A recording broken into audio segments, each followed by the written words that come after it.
Om Namo Bhagavate Vasudevaya.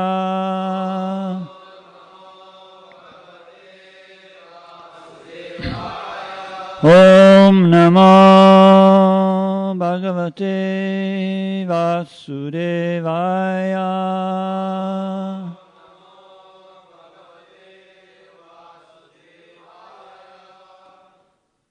Hare Krishna. So we're reading from Srimad Bhagavatam, Canto 10, Chapter 38, text number 2 through to 7. So we'll recite the first one together, then I'll carry on till the 7th.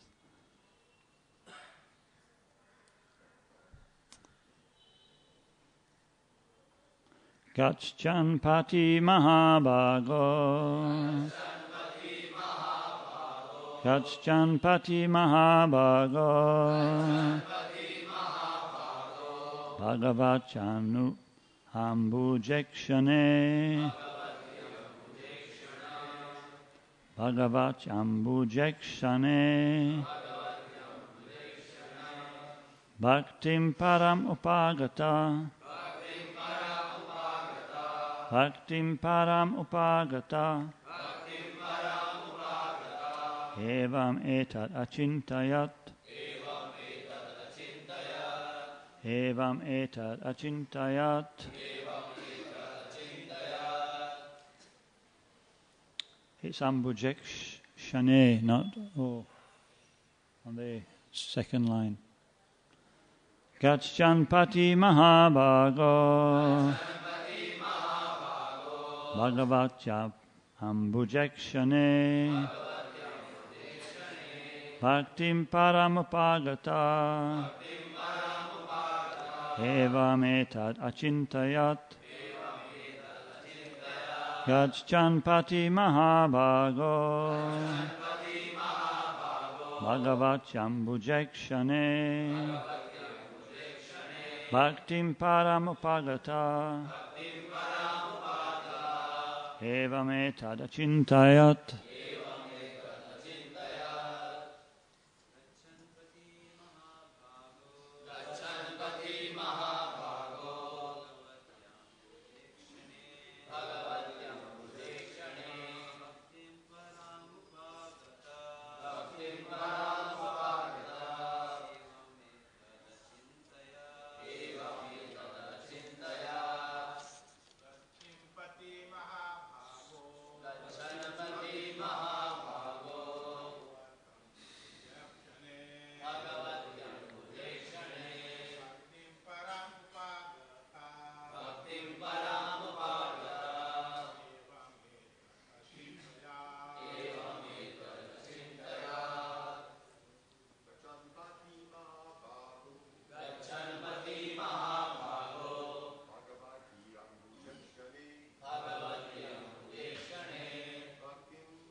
Mataji's.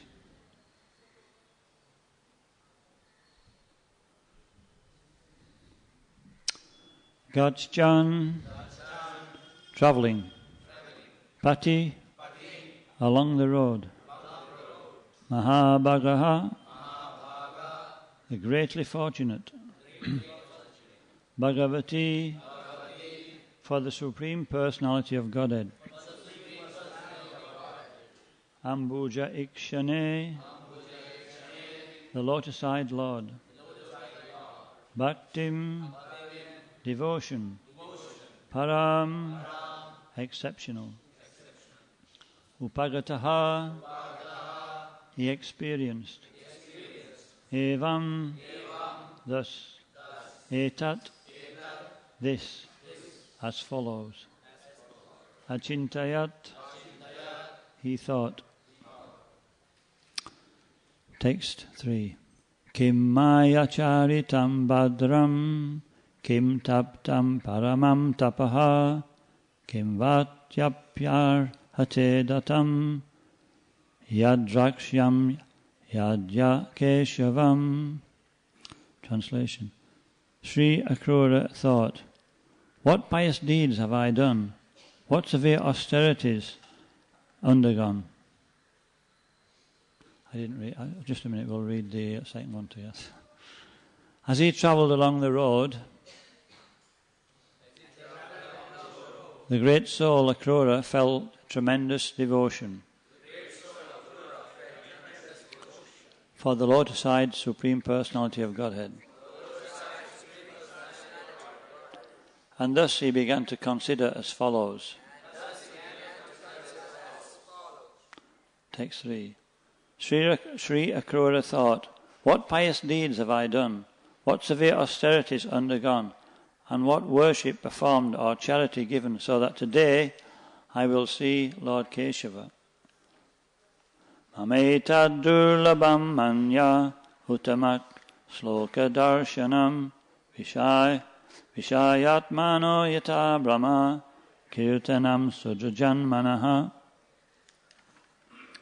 Since I am a materialistic person absorbed simply in sense gratification, I think it is as difficult for me to have gotten this opportunity to see Lord Uttama Shloka as it would be for one born a Shudra to be allowed to recite the Vedic mantras.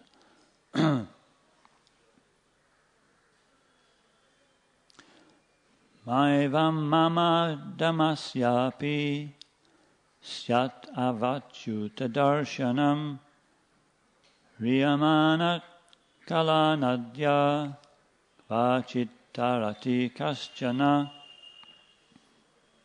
Translation. But enough of such thoughts. After all, even a fallen soul like me can have the chance to behold the infallible Supreme Lord. For one of the conditioned souls being swept along in the river of time sometimes reaches the shore. Mama jamangalam nashtam palavams chaiva me bhavaha yanamasye bhagavato yogi jayangri pankajam. Today all my sinful reactions have been eradicated and my birth has become worthwhile, since I will offer my obeisances to the Supreme Lord's lotus feet, which mystic yogis meditate upon. So text 7.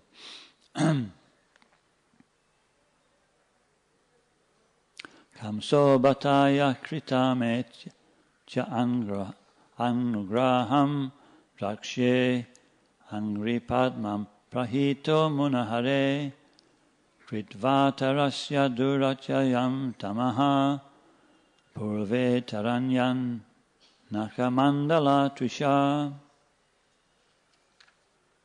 Indeed, today King Kamsa has shown me extreme mercy by sending me to see the lotus feet of Lord Hari, who has now appeared in this world. Simply by the effulgence of his toenails, many souls in the past have transcended the insurmountable darkness of material existence and achieved liberation. Report by His Divine Grace A.C. Bhaktivedanta Swami Prabhupada ki jai.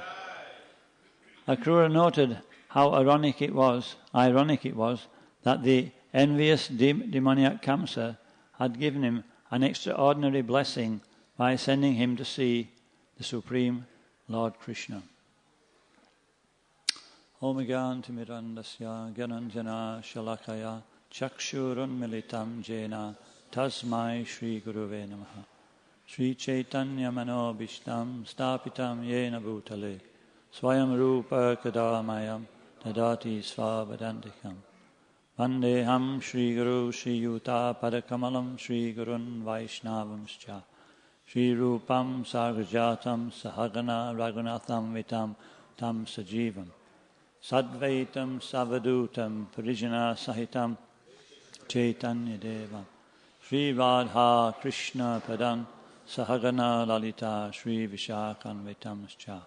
Hare Krishna Dinabando Jagatpate Gopesha Gopika Kanta Radha Kanta Namaste Tapta Kanchana Gaurangi Radhe Vrindavaneshwari Vrishavanu Sute Devi Pranamami Hari Priye Vanchakalpatarubhyascha Sindhu Vayevacha Patitanam Pavanebhyo Vaishnavebhyo Namo Namaha.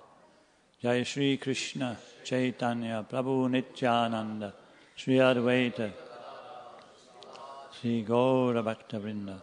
Hare Krishna Krishna Krishna Hare Hare Hare Rama Rama Rama.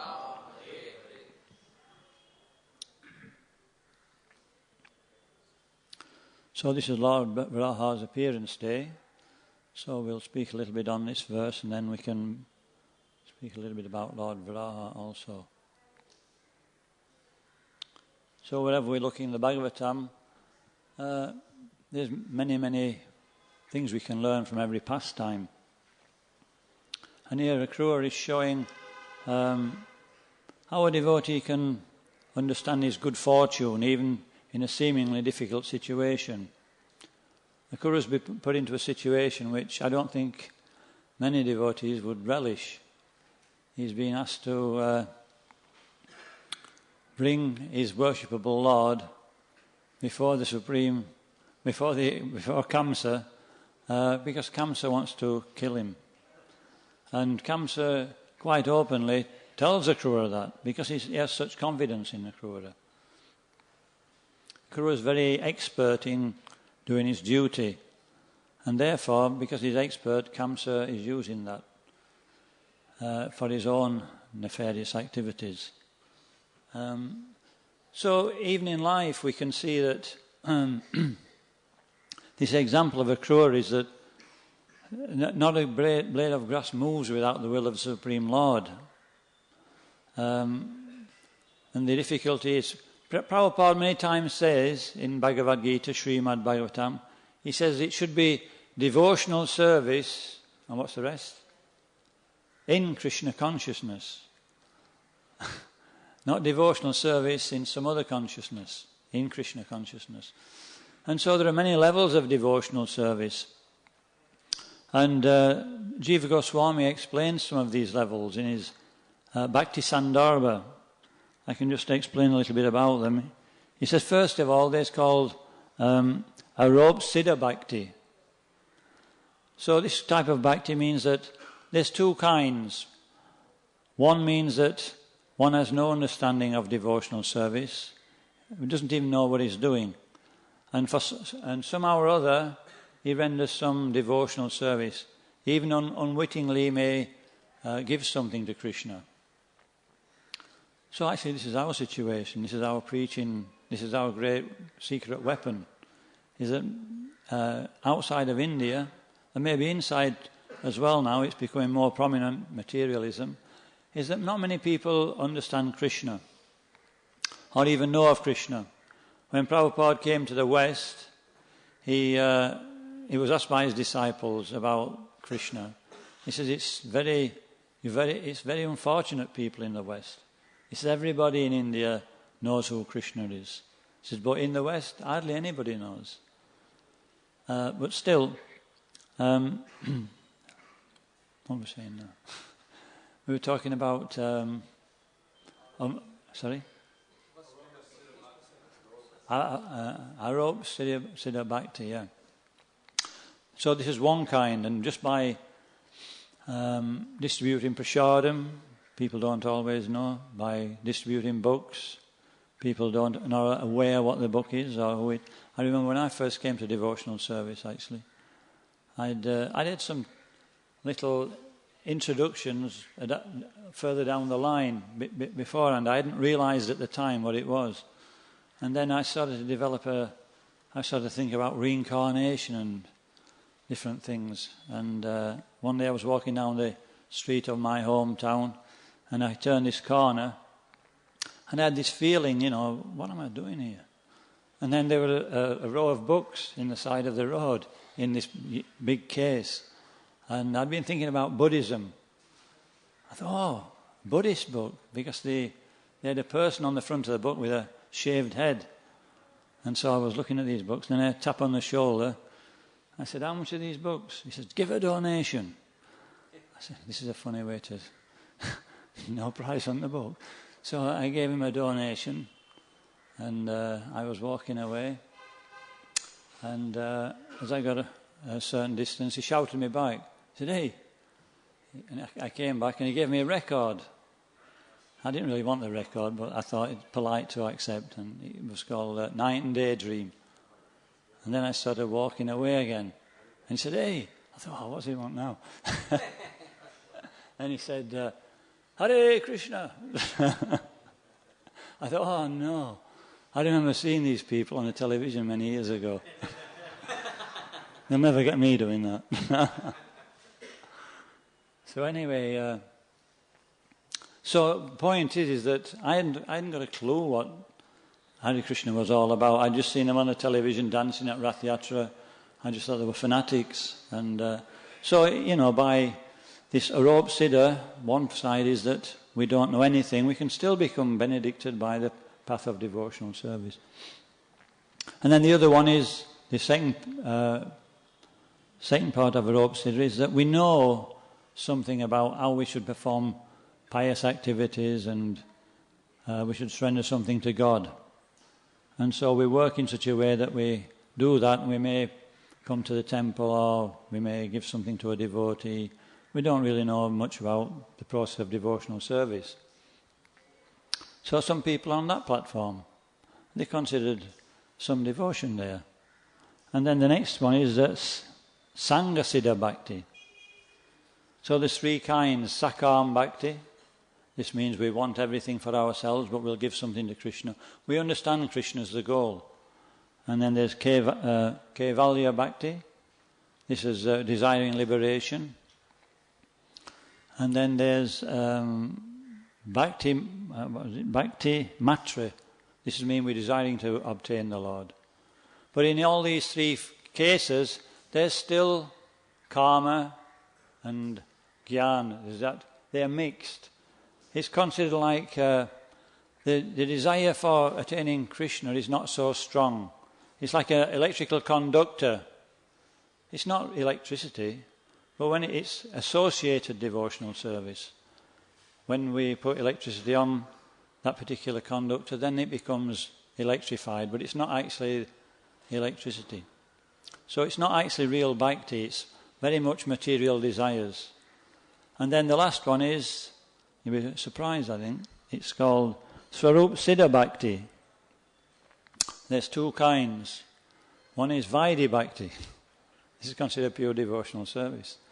And one is Raganuga Bhakti. And it says if we perform Vaidhi Bhakti very meticulously, it's considered Raganuga Bhakti.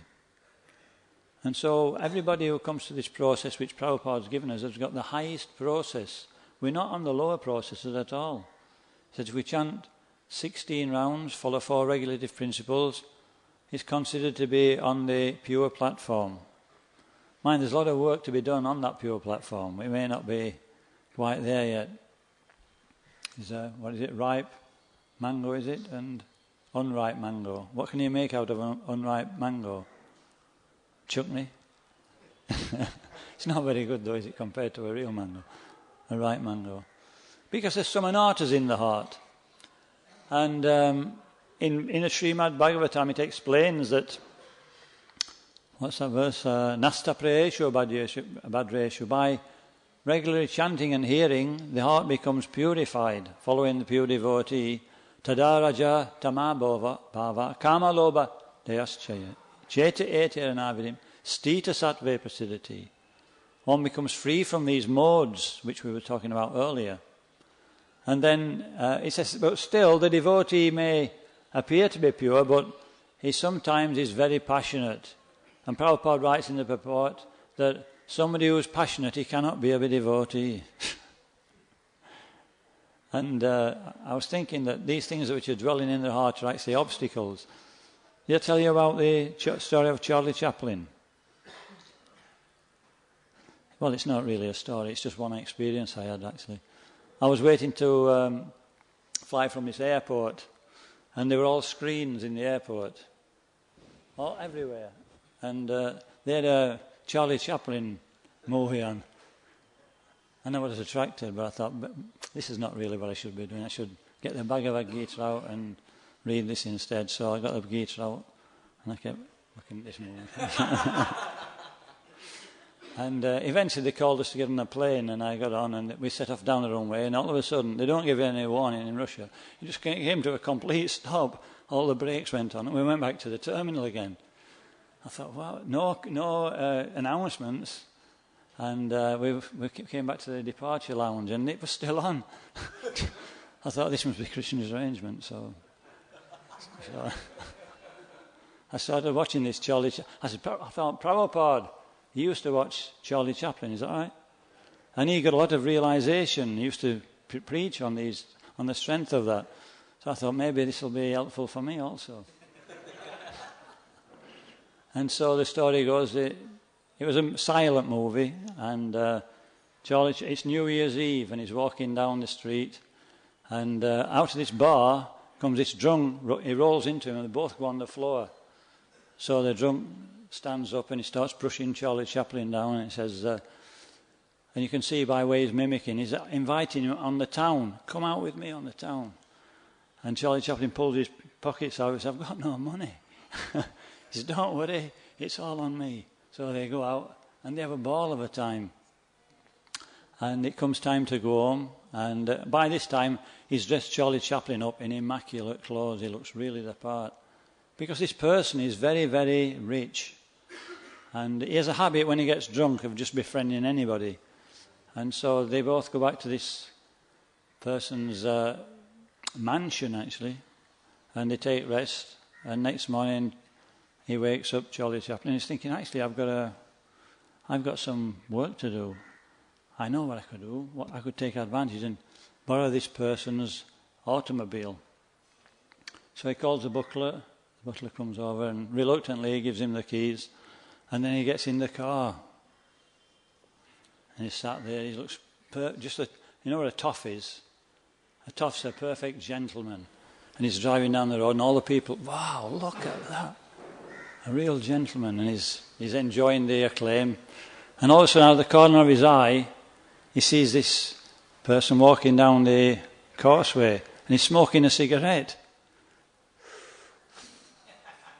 And he looks at it, and it's only halfway down, and he throws it down.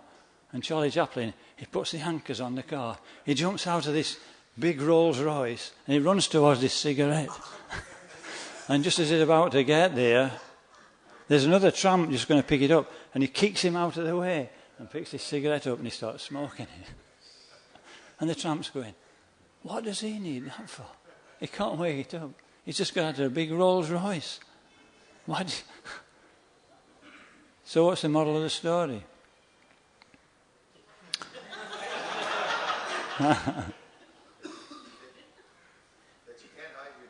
You can't hide your nature, that's right. That, we were talking about, the things are still in the heart. And so this reminded me that, we may look the part, but we have to become the part, not just act on that platform. So that's one thing anyway. And anyway, maybe we should move on to... what time does class go until? Okay.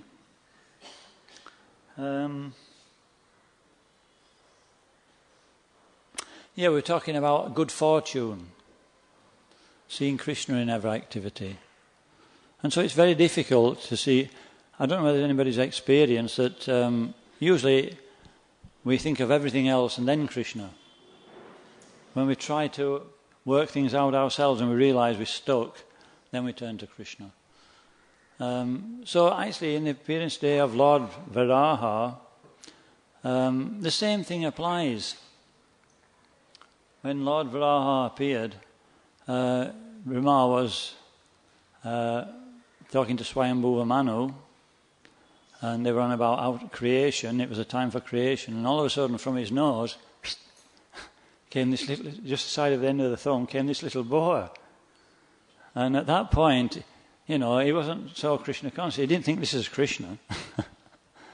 And then the boar eventually grew into the size of a stone. And they still didn't think this was Krishna. And then eventually it expanded and expanded and went up into the sky. And they had an idea then that there's something unusual going on here. And he was thinking maybe it's the Supreme Personality of Godhead. But he still wasn't sure. And so in devotional service, this is also the case, isn't it? When we get into performing devotional service on a day-to-day basis, and it may be months later, we're like, wait a minute, Krishna was in the equation there. But what's the measure of our devotional service? What's the measure of our devotional service? Nectar of devotion. He said we should always remember Krishna and never forget Krishna. So Akrura was on that platform. He was in a difficult situation. How we could remember, well, in a difficult situation we can remember Krishna, but right from the very beginning he was remembering Krishna. Thought Krishna will protect me. Even though others may misunderstand why I'm going to Kamsa, then the Lord in my heart, He knows what my motivation. And all the way going to Mathura, there's a full chapter nearly where it's describing how Akrura was meditating on what he would experience when he met the Supreme Lord. The Lord will greet me, He'll wash my feet, He'll do this, He'll do that, and then there'll be an exchange and so many things. He was in full Krishna consciousness from the very beginning. So this is a sign of a devotee. The gap between an activity happening and putting Krishna into the equation is a measure of our devotional service to some degree. If we can remember Krishna immediately, then that's Krishna consciousness. Usually it may take some time. And so when Akrura, he eventually saw the lotus feet of Krishna in the dust in Gokul, and he immediately got down from his chariot and he started rolling in the dust. And there's three things that Prabhupada mentioned in the purport that gave Akrura that ability to do that. Because remember, Akrura was a very elevated personality materially. He was the right-hand man of the king, Kamsa. Kamsa trusted him so much. He trusted him with his most intimate journey or errand. And so he had a lot to lose. He was thinking that there was three things. He lost his fear. What's that fear? Fear that there may be some retribution taken on his family. If people see the aide to the king rolling in Krishna's footprints, and Kamsa gets to know, then he's going to be in difficulty. He wasn't fearful. What's the next one? He didn't lament. He thought, I have so much to lose, but I'm not bothered. And the first one, let's have a look. See what fear, pride. Pride, that's right. He lost all pride in his position. He says, what's that verse? Janmai svarya shrutashribi, edamana manapam, nirvahat abidartam, right? Twamma kinchana gochara. Queen Kunti is praying to the Lord, and she's saying that these four things are disqualifications for devotional service. High birth. Have we got anybody with a high birth in here? Any high births? No high births. Anybody who's wealthy? So we're becoming qualified. Jan Aishwarya, Shruta. Hey? Shruta. Well, anybody who's learned? How many pandits? We've got many pandits. And Shribir, beauty. So these four things, when they're in a devotee's life, then it's difficult for him to surrender. Or it's difficult for anybody to surrender with these. They're disqualifications. But Krishna can help. Does anybody want to be helped by Krishna? Are you sure? Anyway, it doesn't apply to the Brahmachari ashram so much. But he says, when I especially favour somebody, everybody knows this verse, I gradually take away all his wealth. Then the friends and family of that poor soul all reject him. And he's no option but to take shelter of me. So is everybody ready? But actually, Krishna's not so hurtful. He usually gives us a chance. He gives us a chance to perform the highest principle of devotional service and also utilize whatever we have in his service. Yukta Vairagya. If we learn how to use things in service, then this is the highest platform. He doesn't have to take things away. So Akrura was on that platform. He got rid of fear, pride and lamentation. Lamentations, anybody lament? What do we lament over? So many things. This is actually forgetfulness of Krishna. When we see Krishna in the activity, how can we lament? I can only get good out of this activity. It may be going in reverse. It may be not something I really want to happen. But ultimately, when we bring Krishna, then immediately we feel satisfied. So, we're coming back to Lord Varaha again now. So we were saying that Lord Varaha appeared, but Lord Brahma wasn't so sure who it was. And eventually, when Lord Varaha expanded into the sky, he realized that this is the Supreme. Well, he was thinking maybe this is the Supreme Personality of Godhead. It wasn't while later on actually that he actually fully understood. When was that? Can anybody remember? When he says that in Prabhupada's, or it says in the translation,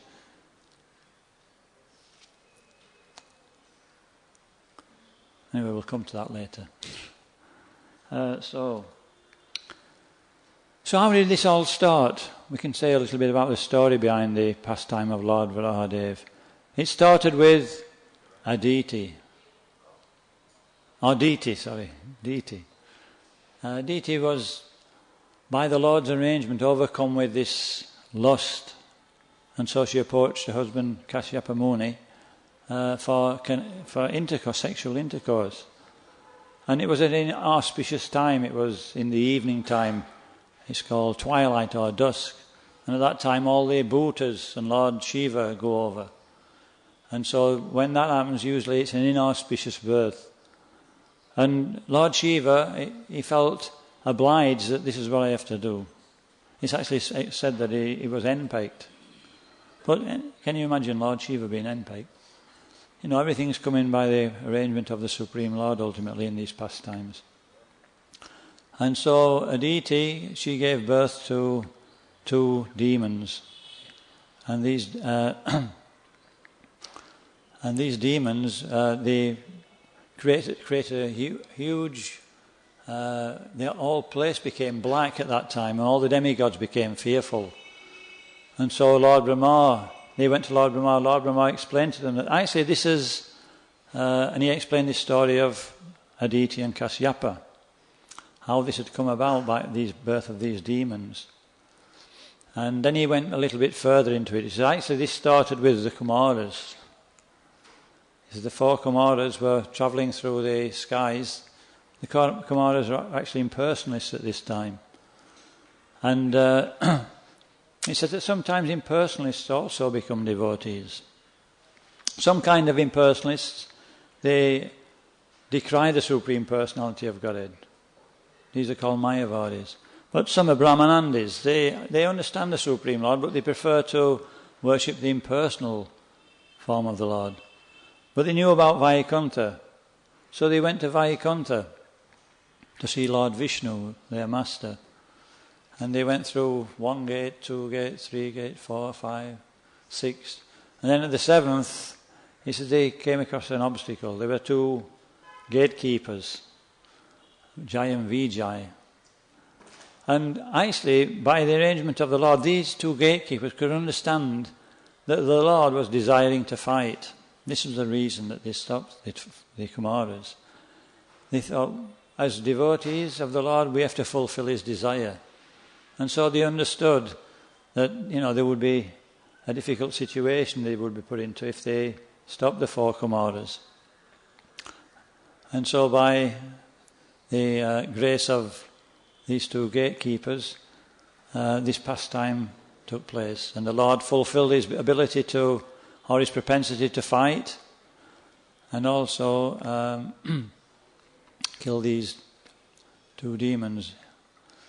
And so, what was it now?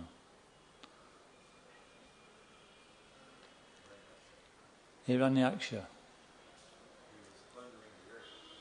Yeah, they were cursed to take 7 births, that's right. But the Lord, when the Kumaras had gone, he said, I want you to take 3 births. You'll have to come back a little quicker then.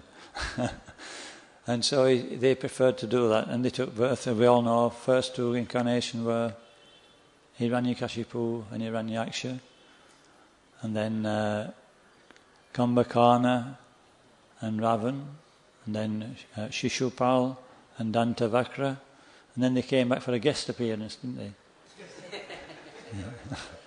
They came back as what is it? Jagayam Madai. But this is the first one, Hiranyakashipu. He was the oldest, he was the first conception. But this one, Hiranyaksha, he was just as fearful. And he conquered the whole universe. The demigods even vacated their own planet. And he was looking for a fight. He was really angry. This is the nature of lust, isn't it? If we want anything in this world, we'll never be satisfied. And so he got everything, but just look at the state of him. He was completely angry. And so when he tried, okay, now we'll try the ocean. He went into the ocean, and then he saw this unusual sight. He saw the earth planet on the tusks of this boar.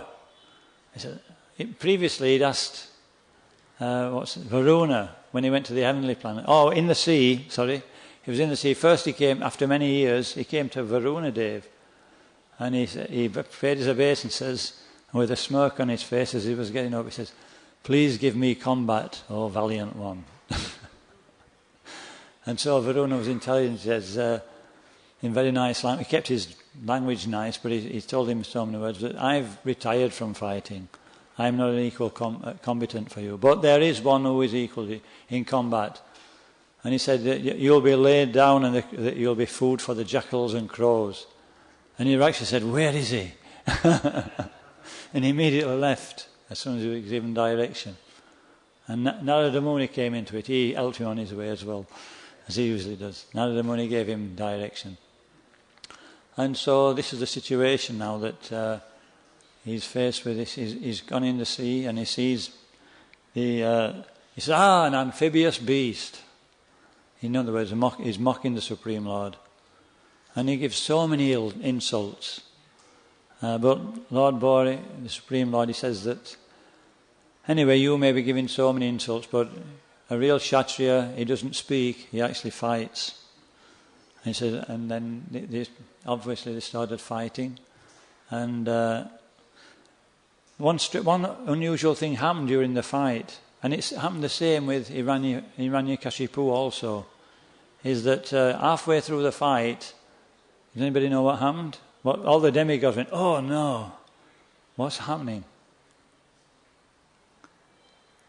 The Lord dropped his mace.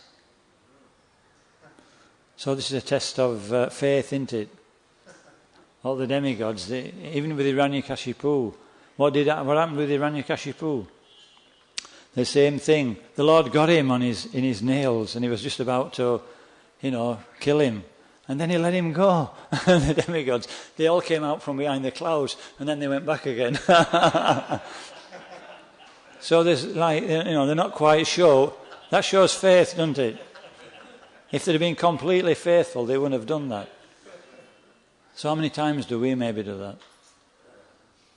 But then, of course, Hiranyakashipu captured him again and killed him. But the same happened. He dropped his mace, and all the demigods, they were really upset. And then Lord Brahma said, "The inauspicious hour of the Abhijit is coming to the end."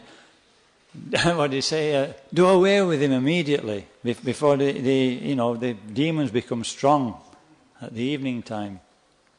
So a little bit of trepidation was there even in the ruler of the universe. Get rid of him.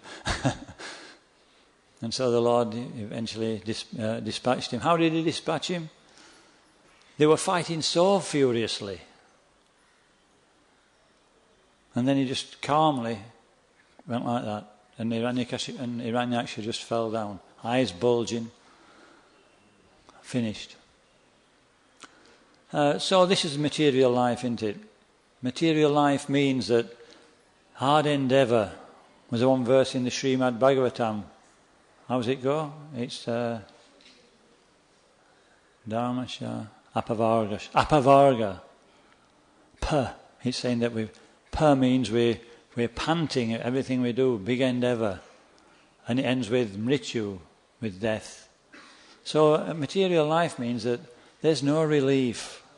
Just like Hiranyakashipu, no relief. Just like Hiranyaksha, no relief. They're epitome of material existence. They got everything and they weren't satisfied. They became more and more dissatisfied. And the result of that dissatisfaction is that they eventually meet an inglorious death. Maybe if people become as demoniac as Hiranyakashipu and Hiranyaksha, Bhagavad Gita says, then they can get the Lord's mercy. He says they can be killed by the Lord.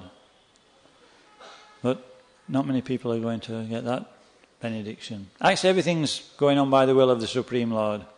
But this is directly by the will of the Lord. Directly by the Lord's hand. And so then that person obtains a auspicious destination. Otherwise, what's a devotee's life? A devotee's life is one of austerities to some degree. But very quickly, if we learn this art, just like a Krura, he learnt the art of seeing Krishna in every situation. If a devotee can learn that art, then there's no real difficulty. The difficulty is forgetful of Krishna. If we always remember Krishna in every situation, then we're always feeling secure. We're always feeling that what's a positive, that there's nothing actually negative, even though externally it may appear to be. So this is something we can learn from this pastime of Akrura, and also from this pastime of Lord Varahadev, that if we depend on the Supreme Personality of Godhead, and we can develop that constant remembrance, then a devotee has no suffering. This is in the Nectar of Instruction. What's the first one? It's Shravanadasa. Hearing about the Lord. And then there's Varanadas. When we hear enough about the Supreme Personality of Godhead, we become convinced and we surrender to the Supreme Personality of Godhead. And then it goes on about the different stages of remembrance. The remembrance becomes intermittent at first, and then it becomes longer periods of remembrance, shorter periods of forgetfulness. And then the remembrance becomes continuous remembrance, smaranavasta. And then that remembrance becomes, when we're remembering something, we become absorbed in it. We meditate. And that meditation becomes increased, condensed. What's that called? Huh? Yeah, that's right. What was it again? Anusmriti. No, it's something else. Sampati. Sampati das. Constant constant absorption comes next. We're just absorbed in the object of our love. And this is what we call also samadhi. And so this is a devotee's work, and if we meditate on that work, then devotional service becomes satisfying. It's like any examination. If we want to get the result, we have to really absorb ourselves in the subject matter. And just before the exam, we really absorb ourselves. And so we ain't got time to think about that. We don't know when the next breath's going to come. In material life, I used to work before I came to the movement, and many a time, be walking with some of your friends, and did you hear about so-and-so? No, what? He's dead. And everybody's completely shocked. But no, at any moment, death can come. So, every day is the final swatting time for the final moment. So this is the mood we are trying to imbibe. Okay, so we can stop there. Lord Brahadev ki jai, Srila Prabhupada ki jai. So there's 5 minutes. If anybody wants to ask any questions or make any comments, now's the time.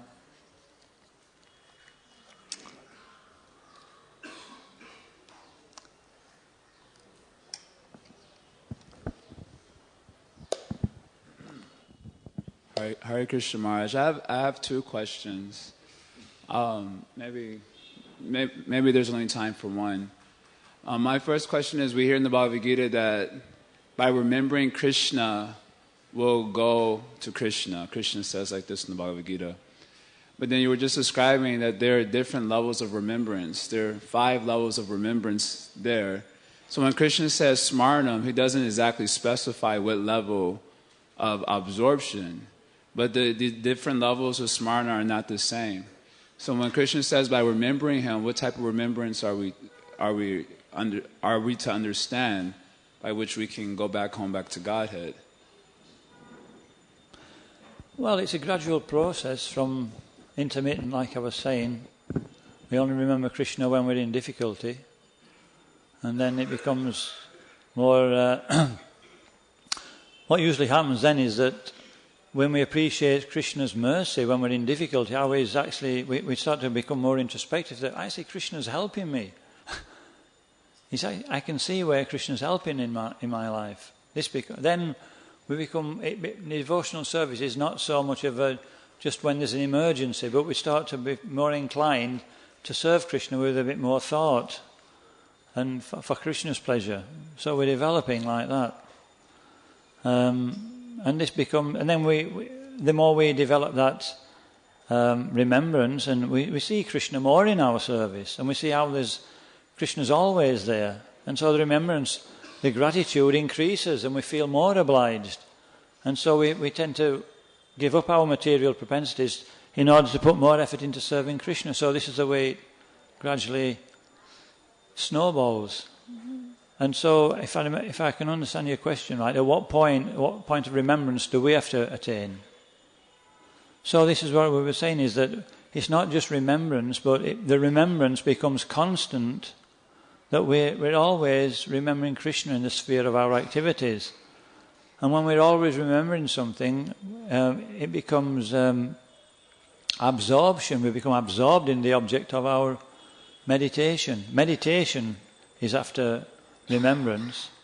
We meditate on the objects of the senses, which is Krishna in this particular instance. And the opposite, if we meditate on the objects of sense gratification, remember the objects of sense gratification, meditate on them, then we become absorbed in them, and then we become completely materialistic. So the same thing in reverse. And so always remember Krishna, never forget Krishna is the instruction which is most important.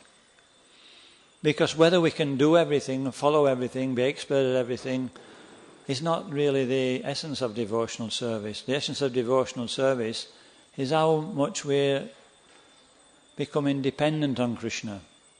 And as a devotee spends more time practicing devotional service, he realizes that by Krishna's grace that we're not capable of doing anything on our own. It's not our ability at all. But it's Krishna's ability, and He's working through us. In the beginning, we may come to devotional service with a particular propensity or a particular skill, and we tend to identify with that. But even that's wrong. We may have that nature, but it doesn't have to stay like that. Because Krishna's telling us that,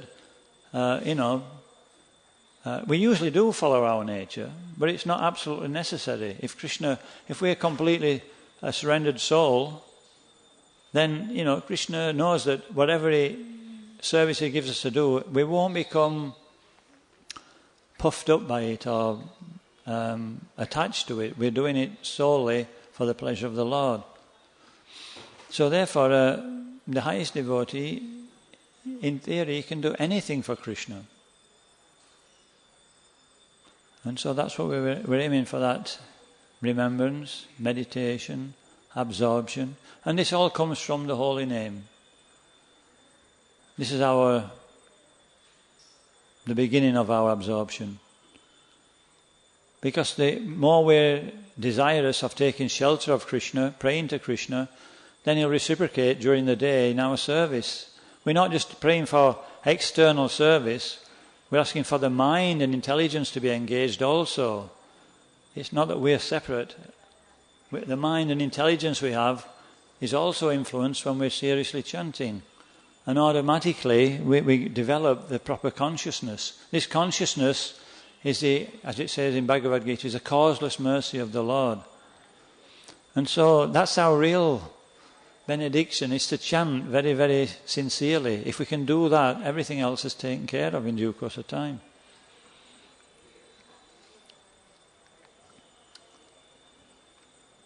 Thank you very much. Actually, I really appreciate many points you made, especially the one that Hare Krishna, he had perfected. Hare Krishna, he had perfected that constant remembrance of Krishna, right? And it's significant that in that pastime, at one point, the Lord asked Krishna to stop so he could take a bath in a sacred lake or something. And then there was a whole pastime that occurred there that Krishna sort of bewildered in a beautiful way, Krishna showing him his form as Vishnu and this one. Anyway, so that was a very nice reciprocation that Krishna awarded Krishna by revealing some of his divine opulences. Yeah. You know.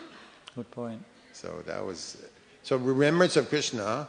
It may be difficult, but it's a cultivation, and Krishna is always helping, and he can make some special revelation, realization, reward. You know, there's always some reciprocation happening. Yeah. It was very dramatic in Krishna's pastimes. Krishna put on a whole big show there for Krishna. But, you know, that remembrance is very nice, and Krishna is a great example. Thank you for elaborating on that. Thank you. Gantaraj Srimad Bhagavatam ki jai. Srila Prabhupada ki jai. Gaur Premanandi.